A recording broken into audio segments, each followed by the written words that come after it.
ব্রহ্মস্তম্ভ বৃদ্ধাতা সদ্গুরুস্তং নমস্তুতে। প্রণাম জানাই জগৎ জননী শ্রী শ্রী বড়মার রাতুল চরণে।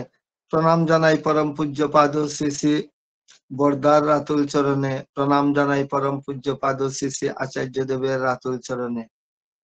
আজকের এই অনলাইন সৎসঙ্গে উপস্থিত আমার অতি প্রিয়জন এবং শ্রদ্ধাভাজন কয়েকজন দাদারা সবাই, তবুও বিশেষ করে আমাদের শ্রদ্ধাভাজন শ্রীযুক্ত বিমল কৃষ্ণ সানাদা, শ্রী শ্রী ঠাকুরের পুত পবিত্র পাঞ্জাধারী কর্মী, সাতক্ষীরা বাংলাদেশ থেকে। ডক্টর ডিএন সেন, শ্রী শ্রী ঠাকুরের পুত পবিত্র পাঞ্জাধারী কর্মী, মহারাষ্ট্র থেকে। শ্রদ্ধাভাজন শ্রীযুক্ত চরিত্রমোহন নাথদা, আসাম থেকে। এবং শ্রদ্ধাভাজন আজকের সঞ্চালক যিনি, শ্রীযুক্ত চিন্তাহরণ দা সিনহাদা, এবং অন্যান্য যারা শ্রদ্ধাভাজন দাদারা, ভক্তিমতী মায়েরা, ভাই ও বোনেরা, উপস্থিত ভক্তমন্ডলী সবাইকে আমার অন্তরে অন্তঃস্থল থেকে জানাই সশ্রদ্ধ আনন্দিত জয়গুরু। এত সুন্দর ভক্তিগীতি, মন প্রাণ কেড়ে নেওয়া সেই ভক্তিগীতি শ্রবণ করছিলাম, তারপরে কীর্তন আনন্দে মাতোয়ারা হয়েছিলাম। এখন আমি আদিষ্ট হয়েছি, যতটুকু বুঝি কিছুটা তুলে ধরার চেষ্টা করছি। শ্রী শ্রী ঠাকুরকে একজন জিজ্ঞেস করেছিল যে, ঠাকুর, আমরা যারা ঈশ্বরকে বিশ্বাস করে তাদেরকে তো আস্তিক বলি, আর যারা বিশ্বাস করে না তারা তো নাস্তিক, এইরকম তো অনেক লোক আছে। শ্রী শ্রী ঠাকুর বলেছিলেন যে আস্তিক মানে যারা অস্তিত্বে বিশ্বাস করে আস্তিক, আর নাস্তিক যারা অস্তিত্বে বিশ্বাস করে না তাদেরকে তো নাস্তিক বলা হয়। অস্তিত্বে বিশ্বাস করে না এমন কোনো মানুষ হতেই পারে না। সবাই নিজের অস্তিত্ব বাঁচতে চায়, বাড়তে চায়, প্রত্যেকে বিভিন্ন ভাবে। কাজেই নাস্তিক বলে কিছুই নেই, এক কথায় বলে দিয়েছিলেন। এবং ধর্ম হচ্ছে তাই, যা অস্তিত্বকে রক্ষা করে বৃদ্ধির দিকে নিয়ে যায়। Being and becoming is religion. বাঁচা বাড়ার মর্ম যা ঠিকই জানিস ধর্ম তা। বাঁচতে নরের যা যা লাগে তা নিয়েই তো ধর্ম জাগে। অন্যে বাঁচায় নিজে থাকে, ধর্ম বলে জানিস তাকে। তোর বাঁচা বাড়া নিঝুম হলো, পাড়াপড়শি উচ্ছল হলো না। এতেও কি রে বলতে চাস তুই, ধর্মে করিস বন্দনা? পাড়াপড়শি নিপাত যাবে, তুই বেঁচে সুখ খাবে বুঝি। যা ছুটে যা তাদের বাঁচা, তারাও যে তোর বাঁচার পুঁজি। কাজেই প্রত্যেকটা মানুষ বাঁচতে চায়, বাড়তে চায়। মানুষ নয় শুধু, জীবজন্তু, গাছপালা, কীট পতঙ্গ, প্রত্যেকে। কাজেই শ্রী শ্রী ঠাকুর এক কথায় বলে দিয়েছিলেন যে নাস্তিক বলতে কিছু নাই। আমরা তাদেরকে সঠিকভাবে তাদের উৎস কোথায় সেই জিনিসগুলো ধরিয়ে দিতে পারি না। সেটা হচ্ছে আমাদের যে লেকুনি বা ড্রব্যাক, সেটা হচ্ছে আমাদের দিকের যে গ্যাপ বা আমাদের যে কর্মদক্ষতা, তৎপরতা, তার অভাব। কিন্তু এর জন্য আমরা মানুষকে নাস্তিক বলতে পারি না। শ্রী শ্রী ঠাকুর বলেছিলেন। একটু আগে যে দাদা গান গাইলেন, দাদা মায়েরা, কে বলে আজ তুমি নাই, আর আমি দাঁড়িয়ে আছি কাতর চোখে দরজাখানি খুলে। তা শোনার সঙ্গে সঙ্গে দুটো গানই একদম প্রাণ কেড়ে নেওয়া, হৃদয়স্পর্শী গান। আমি খুব ভক্তি ভরে নয়, শুধু মন প্রাণ ভরে সেইগুলো শুনছিলাম, উপভোগ করছিলাম, অনুভব করছিলাম যে আমাদের জীবনের রহস্যটা কোথায়। কে বলে আজ তুমি নাই, সেটা যে কথা, তখন মনে পড়ে যে মহাপুরুষরা শ্রী শ্রী রামকৃষ্ণ ঠাকুরও বলেছেন, অন্যান্যরাও বলেন যে মানুষ যারা জগতে আছে এবং জন্মগ্রহণ করেছে, মানুষের মধ্যে দুটো ক্যাটাগরির লোক আছে। একদল হচ্ছে জীবকুটি মানুষ, একদল হচ্ছে ঈশ্বর কুটি মানুষ। কিছু মানুষ জীবকুটি, কিছু মানুষ ঈশ্বর কুটি। সে সবসময় সেই বিষয় বাসনা এইগুলো নিয়ে মত্ত হয়ে থাকে, গোবরে পোকার মতো। গোবরে পোকা যেমন গোবরের গর্তের মধ্যে থাকে, এই গন্ধই তার ভালো লাগে, এখান থেকে বের করে আনলে সে পাগল হয়ে যায়। আবার ওই গোপরের গর্তের মধ্যে যখন পড়ে বা রাখা হয় তখন সে খুব শান্তিতে থাকে। এইরকম ধরনের মানুষ যারা বিষয় বাসনায় ডুবে আছে তাদেরকে বলা হয় জীবকুটি মানুষ বা মাছি মানুষ। মাছি দেখবেন যেখানেই থাকুক, পচা যদি পায় কিছু তাহলে সেখানে গিয়ে সে বসবেই কি বসবে, পাগল হয়ে চলে যাবে। আর আরেক দিক হচ্ছে ঈশ্বরকুটি মানুষ বা মৌ মানুষ। ঈশ্বরকুটি মানুষ যারা ঈশ্বর সান্নিধ্য, সঙ্গ, তার ভজন, সাধনা, এই অনুরাগ, এইগুলোর মাধ্যমে তার নিজের ভিতরের যে ভক্তি, বৈরাগ্য, জ্ঞান, এইসবকে সে বিকশিত করার জন্য প্রয়াস চালিয়ে যায়। জীবনের শেষ দিন পর্যন্ত ঈশ্বরকে ভালোবেসে যার যেমনি তৃপ্ত প্রাণ সেই পারে ভর দুনিয়ায় দিতে তেমন শান্তি দান, সেই ঈশ্বরকে ভালোবেসে সে তার জীবনটা অতিবাহিত করতে চায় এবং প্রত্যেকটা মানুষকে সেই ঈশ্বরের সন্তান হিসাবে প্রত্যেককে ভালোবাসে মন প্রাণ দিয়ে। সুকর্মে যে নাছুড় বান্দা সাধু তারে বলে, এইরকম জনকে বলা হয় সাধু। সে আপন স্বার্থ উজাড় করেও পরের ভালো করে, এমনতর মহৎ যেজন তার সাধু সাজার নাই প্রয়োজন। সবাই তারে বলে সাধু, সে নিজে মুখে বলে না, না না না না না, সাধু হও সাধু সেজনা। সেটা হচ্ছে শ্রী শ্রী ঠাকুরের যে সৎসঙ্গের মূল ভাবাদর্শ। কাজেই সেই ঈশ্বরকুটি মানুষ বা মানুষ, মৌমাছি অনেক খারাপ জায়গার থেকেও মধু আহরণ করে, তাই শেষ নয়, মধু সে জমিয়ে নিজে খায়, শক্তিশালী হয়, পুষ্টি পায়। আবার মানুষও সেই মধু খেয়ে অনেক শক্তি অর্জন করে, পুষ্টি পায়। কাজে মৌমাছি শুধু নিজের জন্য করে না। সেই রকম ঈশ্বরকুটি মানুষ যারা, তারা শুধু নিজের কথা ভাবে না। ওই যে ঠাকুর বলেছেন, পাড়াপড়শি নিপাত যাবে তুই বেঁচে সুখ খাবে বুঝি, যা ছুটে যা তাদের বাঁচা, তারাও যে তোর বাঁচার পুঁজি। এইরকম হচ্ছে ঈশ্বরকুটি মানুষের লক্ষণ হচ্ছে তাই। আর ঠাকুর বললেন আমি চাই প্রত্যেকটা মানুষকে ঈশ্বরকুটি মানুষে পরিণত করা। তাই বললেন আমি চাই আমার সৎসঙ্গী হবে এমন, সে বলবে, সে হবে এমন যে I am the companion of everyone's life and growth. প্রত্যেকটা মানুষের, শুধু গুরু ভাই বোনদের নয়, প্রত্যেকটা মানুষের জীবনের আমি সঙ্গী হব। সেটাই হচ্ছে সৎসঙ্গীর বৈশিষ্ট্য। ঠাকুর আবার মহাভাব সমাধি অবস্থায় বললেন যে সুসময়ে অনেকেই বন্ধু বটে হয়, অসময়ে হায় হায় কেহ কারো নয়। এই কথা আমরা জানি, সেটা চিরাচরিত প্রথা বা অভ্যস্ত সংস্কার। ঠাকুর বললেন মহাভাব সমাধি অবস্থায়, আমি চাই সৎসঙ্গী এমন হবে যে অসময়ে অনেকেই বন্ধু বটে হয়, সুসময়ে হায় হায় কেহ কারো, অসময়ের বন্ধু। এই হচ্ছে সৎসঙ্গের ভাবাদর্শ। আমরা ঠিক সেই রকম হব, সেটাই জীবনের মূল জিনিস। কে বলে আজ তুমি নাই? ঈশ্বর, শ্রদ্ধ দাদা যখন বলছিলেন যে ঈশ্বর সর্বভূতে বিরাজমান, সেই ঈশ্বর এক এবং অদ্বিতীয়। ব্রহ্মা বিষ্ণু মহেশ্বর তিন মিলে এক ঈশ্বর, এক এবং অদ্বিতীয়, যিনি যুগের প্রয়োজনে নিজে ধরা দামে আবির্ভূত হন। ঈশ্বর সর্বভূতে বিরাজমান, সবকিছুর মধ্যে। তাহলে আমরা বুঝি না কেন? আমরা মায়াবদ্ধ জীব, সেই জন্য বুঝি না। যেমন একটা উদাহরণ বলি, দণ্ডকারণ্যে যখন বনবাসে গেলেন শ্রীরামচন্দ্র, উনার সঙ্গে ছিলেন সীতা, আর তার পেছনে লক্ষণ। প্রথম রাম, মাঝখানে সীতা, পেছনে লক্ষণ। লক্ষণ থেকে রামের দূরত্ব খুবই কম, কিন্তু লক্ষণ রামকে দেখতে পান না, কারণ মাঝখানে রয়েছেন মায়া রূপিণী সীতা।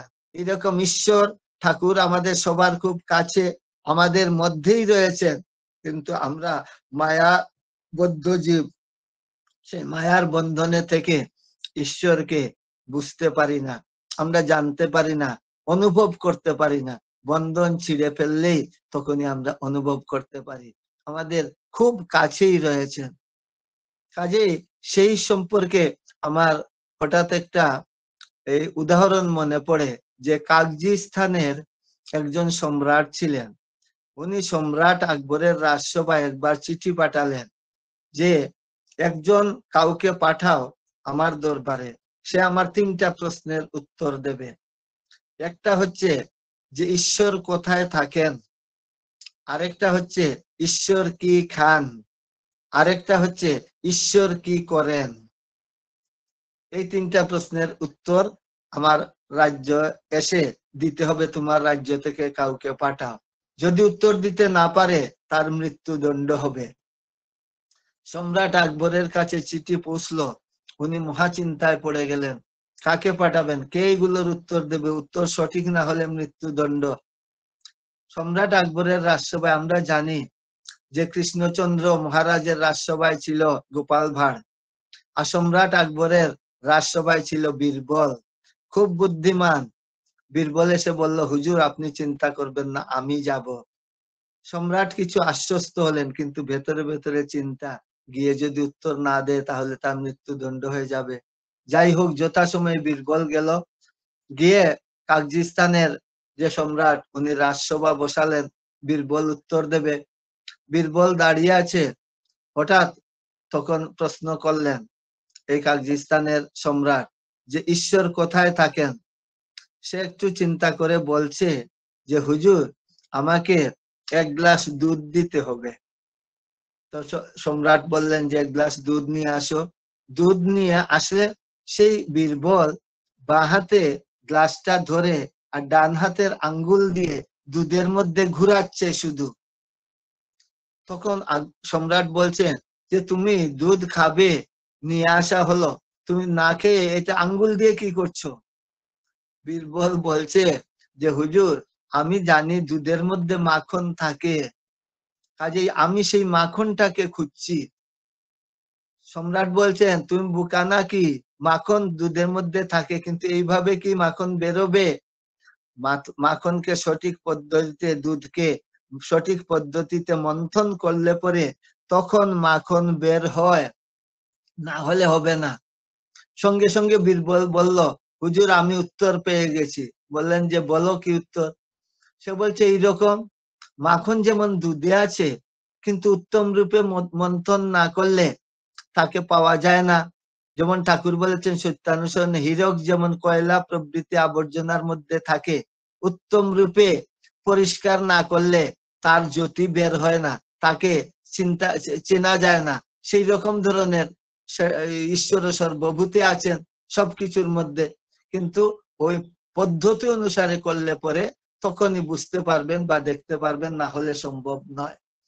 তাহলে সম্রাট খুশি হলেন, বললেন যে হ্যাঁ একটা উত্তর তো ঠিক হয়েছে। এরপরে বললেন ঈশ্বর কি খান। তখন সে বলছে বীরবল যে ঈশ্বর এই পৃথিবীতে আবির্ভূত হন বা ঈশ্বর চান এই যে মানুষকে যে ষড়রিপু দিয়ে সহজাত প্রবৃত্তি দিয়ে পাঠিয়েছেন, সেই সহজাত প্রবৃত্তি বা ষড়রিপুগুলোকে মানুষ কাজে লাগিয়ে সে তার জীবনটাকে পরিচালনা করবে। আর মানুষ হবে প্রভু আর ষড়রিপু হবে চাকর। কিন্তু দেখা যায় যে সংসারে আসার পর ষড়রিপু হয়ে যায় প্রভু, অষ্টপাশ ষড়রিপু, আর মানুষ তার যে মনুষ্যত্ব এইগুলো সব বিসর্জন দিয়ে সে ওদের চাকর হয়ে যায়। এই ষড়রিপু আমাদেরকে চালায়। ঈশ্বর এইগুলোকে খেয়ে নষ্ট করতে চান, উনি এই খান, অন্য কোনো কিছু উনার লাগে না। তখন দেখা যায় যে এই যে বললেন যে মানুষের এই, উনারাও তো বিশ্বাস করেন আল্লাহ হোক, ভগবান হোক বা গড হোক, যারা বিশ্বাস করেন যে না ঈশ্বরই আমাদেরকে সেই ষড়রিপুর বন্ধন, মায়ার বন্ধন থেকে মুক্ত করতে পারেন, না হলে সম্ভব না। কাজেই উনি ওটাতেই সন্তুষ্ট, আর কিছু নয়। তার জন্য দেখা যায় আমাদের যে, আপনারা অনেকেই জানেন পুরাণ যারা, যে শ্রী শ্রী বরদার সময়ে তখন স্বর্গত নিখিল ঘটকদা, যাকে আমরা তনুদা বলে জানতাম, অনেক উনার সঙ্গে আমরাও বাজিয়েছি। প্রভাতদা যে ছড়ার গান গাইতেন, প্রভাতদা ছড়ার গানের সঙ্গে আমিও বাজাতাম। তখন খুব উনি এত বড় আর্টিস্ট ছিলেন, কলকাতা সবকিছু ছেড়ে শ্রী শ্রী বরদার সঙ্গে এসে গেলেন এই আশ্রমে। যখন 1979 সালের 17 ফেব্রুয়ারি ত্রিপুরার প্রথম মন্দির ধর্মনগর, আমাদের বাসা যেখানে, সেখানে প্রতিষ্ঠিত হলো ত্রিপুরার প্রথম মন্দির, সেখানে শ্রী শ্রী বরদা 3 রাত্র থেকে মন্দির উদ্বোধন করেছিলেন এবং স্বর্গত তনুদা, প্রভাতদা, ওনারা সব ছিলেন। দেওঘর থেকে প্রায় 20-25 জন এসেছিলেন। এই তনুদা একটা গান লিখেন, ওনার যে গীত নৈবেদ্য একটা ক্যাসেট আছে, সেটার মধ্যে দেখবেন সব ভক্তিমূলক গান। গানগুলো শুনলে পরে যে কোনো জনের চোখ দিয়ে জল অতি অবশ্য আসবেই। এর মধ্যে একটা গান আছে, মন তুলসী ভক্তি চন্দন যেজন তারে দিতে পারে, শিলের পৃষ্ঠে কাষ্ঠ চন্দন ঘষতে হয় না বারে বারে। এই মন তুলসী ভক্তি চন্দন দিয়ে যদি করা যায়, শিলের পৃষ্ঠে কাষ্ঠ চন্দন শুধু ঘষলে এটা হবে না। এটা হচ্ছে বৈধি ভক্তি। আমাদের প্রেমা ভক্তিতে যেতে হবে। ভক্তিও 2 রকমের। কাজেই বলেছিলেন এই ওই রকম মন তুলসী ভক্তি চন্দন মন প্রাণ দিয়ে আমি যদি ঈশ্বর ভজনা সাধনা করি, মনের যে আনটোটারিং অ্যাডিয়ারেন্স, আনরিপেলিং অ্যাটাচমেন্টের মাধ্যমে আমি যদি চলি, তাহলে আমি ঈশ্বরকে অনুভব করতে পারবো, আমি দেখতে পারবো, আমি যে জ্যোতি হোক, শব্দ হোক, সেইগুলো শুনতে পারবো। যা শ্রী ঠাকুর বললেন, পারসেপশন অফ লাইট, লাইট মানে জ্যোতি, and sound, শব্দ, perception of light and sound is due to auto stimulation of auditory and optic nerve centers in the cerebrum. ব্রেইনের মধ্যে যে সেন্টার গুলো আছে, এই সেন্টার গুলোকে সবসময় যদি নাম ধ্যানের মাধ্যমে স্টিমুলেট, সেন্সিটাইজ করে রাখা যায়, তাহলে শব্দ জ্যোতি শোনা যায়। সেটা বুঝিয়ে দিল। তাহলে আকবর সম্রাট কাগজিস্তানের খুশি হলেন। শেষের যেটা বললেন যে এখন যে ঈশ্বর কি করেন, তখন গিয়ে এই বীরবল বলছে যে হুজুর, এটা বলতে হলে আমি একটা কাজ করতে হবে। সম্রাট বলছেন কি? বলছেন যে এই বীরবল, যে আমি আপনার যে রাজসিংহাসন, ওই আসনে আমাকে বসতে দিতে হবে, তাহলে আমি উত্তর দেব। তখন যেহেতু প্রশ্ন উত্তরের পর্ব এবং সে বলছে এইভাবে করা, উনি এই রাজসিংহাসন ছেড়ে আসলেন, অন্য জায়গায় বসলেন, আর সে গিয়ে ওই রাজসিংহাসনে বসে গেল। তারপর বলছেন সম্রাট যে তুমি এখন উত্তর দাও। সে বলছে প্রভু, আমি আর কি হুজুর, আমি কি উত্তর দেবো? এই উত্তর আপনি দেখতে পাচ্ছেন, আমি একজন সামান্য কর্মচারী। আজকে দেখুন আপনার রাজসিংহাসনে বসে আছি, আর আপনি উঠে অন্য জায়গায় বসেছেন। এটাই ঈশ্বরের কৃপা দয়া। তার ইচ্ছাতে জগৎ চলে, পাথর বাসে সাগর জলে, লাজের বস্ত্র যুগান যিনি এসেছে রে সেই ভগবান, সে তো পরম পিতার সন্তান। এই হচ্ছে মূল জিনিস, যে ভক্তি ভাব। সেই ভক্তি ভাব বহিরঙ্গ থেকে করো নাম সংকীর্তন। আমি অগোছালো ভাবে কিছু বলছি। আমরা সব সময় এক নিয়মে একই ধরনের বক্তব্য বা আলোচনা শুনে যায়। এই জন্য বিভিন্ন দিক হলে তার মধ্যে ভ্যারাইটি আসে। ঠাকুরও বললেন, এক নিয়মে একই কাজে কাটলে জীবন নিত্যদিন, আত্মসুখী বুদ্ধি বাড়ে, প্রজ্ঞা চক্ষু হই ক্ষীণ। কাজে আমি অন্যদিকে একটা, কিন্তু মূল জিনিস হচ্ছে ভক্তি, ভালোবাসা, নাম ধ্যান, যার মাধ্যমে আমি আমার যে মায়ার বন্ধন সংসারে, সেটাকে ছিঁড়ে বেরিয়ে যেতে পারি। না হলে কিন্তু আমি এগিয়ে যেতে পারবো না। এবং তার জন্য দরকার প্রেমা ভক্তি। আমাদের সবার ভক্তি আছে, এইগুলো বৈধি ভক্তি। এই যে কাষ্ঠচন্দন, কাশি বাজানো, সঠিক সময়ে প্রার্থনা করা, ইষ্টবৃত্তি করা, সব ঠিক আছে। এই হলো বিধান মেনে মেনে ভক্তি। এত তারিখ তিরোধান যে তিথি পালন করা, হবিষ্যান্ন করা, কিন্তু যেতে হবে প্রেমা ভক্তিতে। শ্রী শ্রী রামকৃষ্ণ ঠাকুরকে যখন সেই শাস্ত্রীয় পণ্ডিতরা অনেক ভাবে তিরস্কার করছিল, তুমি শাস্ত্র জানো না, তুমি মন্ত্র জানো না, নিয়ম কানুন জানো না, অনাচার বেবিচার খেয়ে খেয়ে খাওয়াও মা কালীকে, বা এইসব কি করছো বলে খুব গালি দিচ্ছে। তখন শ্রী শ্রী রামকৃষ্ণ ঠাকুর সেটার উত্তর সঠিকভাবে, তো উনারা তো ডাইরেক্ট উত্তর দেন না। যা ঠাকুর বলেছেন, কেউ কিছু বললে তুমি রিয়েক্ট করবে না, সঙ্গে সঙ্গে রেসপন্ড করবে। তার বিভিন্ন দিক রয়েছে, সময় কম, এই জন্য এর মধ্যেই বলে শেষ করবো যে রামকৃষ্ণ ঠাকুর তখন তো ওদেরকে বলেছিলেন যে তোমরা যে বলছো এই মন্ত্র নিয়ম কানুন, ওইটার সময় পুজো দেওয়া, এটা জাগতিক নিয়ম, ঠিক আছে, এটা হচ্ছে বৈধি ভক্তি। বৈধি ভক্তি দিয়ে ঈশ্বরকে পাওয়া যায় না। প্রেমা ভক্তি মানে 24 ঘন্টা, এর মধ্যে অন্য কোনো বাধা কোনো কিছু নাই। আমি ঈশ্বর, ভক্ত ভগবান, স্বামী স্ত্রী, তার মধ্যে কোনো বন্ধন বা বেরিয়ার থাকতেই পারে না। বলেছিলেন এইগুলো হচ্ছে বৈধি ভক্তি। প্রেমা ভক্তি উদাহরণ দিয়েছিলেন শ্রী শ্রী রামকৃষ্ণ ঠাকুর, যে দেখো যখন ফ্যানের বা পাখা দিয়ে হাওয়া দাও তখন একটু আরাম লাগে, পাখা নাড়তে হয়, কিনে আনতে হয়, তারপর অনেক কিছুক্ষণ দিলে হাতে ব্যথা করে, এইরকম, বা ফ্যানের বাতাস। কিন্তু তখন যদি দক্ষিণা হাওয়া এসে যায় তাহলে এই বাতাসগুলো লাগে না। এই বাতাসগুলো যতক্ষণ দক্ষিণা হাওয়া না পেয়েছে ততক্ষণ পর্যন্ত দরকার। এটা হচ্ছে প্রথম ধাপ। সেই রকম বৈধি ভক্তি হচ্ছে প্রথম ধাপ। তার থেকে যেতে হবে আস্তে আস্তে প্রেমা ভক্তিতে। যেমন আমি দাঁড়িয়ে আছি কাতর চোখে, ওই যে মা গান গাইলেন দুয়ার খুলে, তখন মনে পড়ছিল যে শবরী মা সেই জঙ্গলে আশ্রমে বসে আছেন, অপেক্ষা করছেন শ্রীরামচন্দ্রের জন্য। শ্রীরামচন্দ্র গিয়ে ঠিক উপস্থিত, তখন শবরী মা পাগল হয়ে কি খাওয়াবেন, কুল এনেছেন, খেয়ে খেয়ে কোনটা টক সেগুলো ফেলে দিচ্ছেন, অর্ধেক খেয়ে যেটা মিষ্টি খাওয়াচ্ছেন। শ্রীরামচন্দ্রও খেয়েছিলেন সেইগুলো। শ্রী শ্রী রামকৃষ্ণ ঠাকুরও খেয়ে খেয়ে মা কালীকে খাওয়াতেন। সেই মাটির মূর্তি খেয়েছিলেন। রানী রাসমণির কাছে অভিযোগ করার পরে উনি লুকিয়ে এসে বসে আছেন দরজার পাশে, যে দেখি তো শাস্ত্রীয় পণ্ডিতরা কি অভিযোগ করছে। দেখেন যে শ্রী শ্রী রামকৃষ্ণ ঠাকুর নিজে কাছে না, মাথা মারছেন সেই ইয়ের মধ্যে, পাথরের মধ্যে, ফ্লোরের মধ্যে, আর বলছেন মা মা ডাকছেন, নিজের মা থেকে আরো বেশি ভাবে আমরা যেমন ডাকি, আর খাচ্ছেন, খাওয়াচ্ছেন। তখন উনি সেই অভিযোগের জন্য উনি তো একটা কঠোর বিধান বা শাসনের মনোবাসনা নিয়ে এসেছিলেন।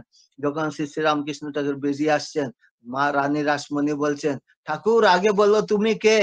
শ্রী শ্রী রামকৃষ্ণ ঠাকুর বলেছিলেন, যেই রাম সেই কৃষ্ণ, যেই রাম সেই কৃষ্ণ, দুয়ে মিলি এই দেহে রামকৃষ্ণ। তখন রানী রাসমণি ভাবছেন, ওই তো শাস্ত্রীয় পণ্ডিতরা সব মুখস্থ, এত মন্ত্র, কিন্তু কোনোদিন তো মা কালীর মাটির মূর্তির মধ্যে প্রাণ প্রতিষ্ঠা করতে পারেনি। কাজেই সেই হচ্ছে আসল, সেই পাগল ঠাকুর আজ ঘরে ঘরে পূজিত। আমি আর দীর্ঘায়িত করছি না। আমরাও এইভাবে নাম ধ্যান করা, সরল ভক্তি, সে মানে গভীর বিশ্বাস, যার মধ্যে অন্য কিছু নেই, নিজের আত্মপ্রতিষ্ঠা পুরা ছাড়তে হবে, অহংকার পুরা ছাড়তে হবে, ছেড়ে যখন যাব, যা করব তাতেই দেখা যাবে ঠাকুরের কৃপাদয় আমরা পাবো। শ্রী শ্রী ঠাকুরের রাতুল চরণে সবার ইষ্টচল সর্বাঙ্গীন মঙ্গল প্রার্থনা করে, এবং শ্রদ্ধেয় চিন্তারণ সিংহ দাসকে আমাদের সুযোগ করে দিয়েছেন, অন্যান্য যারা অনেক জ্ঞানী গুণী দাদারা আছেন, প্রত্যেককে আমার সশ্রদ্ধ আনন্দিত জয় গুরু জানিয়ে সবের ইষ্টচল সর্বাঙ্গীন পারিপার্শ্বিক মঙ্গল প্রার্থনা করে ঠাকুরের রাতুল চরণে এখানে শেষ করছি। জয় গুরু।